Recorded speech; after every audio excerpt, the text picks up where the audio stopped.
Did you know that public speaking is the #1 fear in the world? Do you have anxiety just thinking about it? Being able to clearly articulate your message to an audience is a brilliant way to expand your confidence. Doesn't matter if you're speaking to 5 people or 500. There's some basic skills and behaviors that you can develop to help you become a success. My name is Jolene Watson, professional speaker and trainer, certified Myers-Briggs practitioner and executive business coach.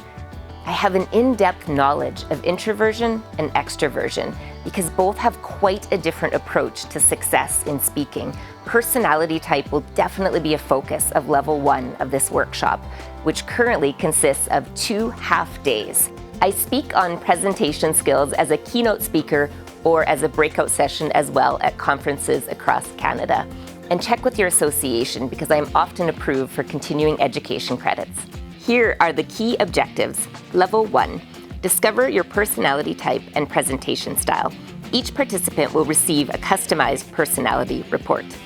Number 2, adapt your communication style to any audience or industry. This will be done through activities and breakout sessions.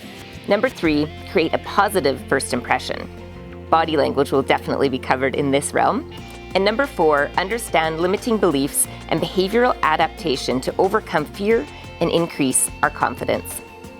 Level 2. Number 1, prepare and deliver an engaging and impactful presentation. Number 2, communicate with charisma and inspire your audience to take action. Number 3, respond effectively to difficult questions. And number 4, utilizing PowerPoint to truly complement any presentation. Speaking is a skill that can be developed.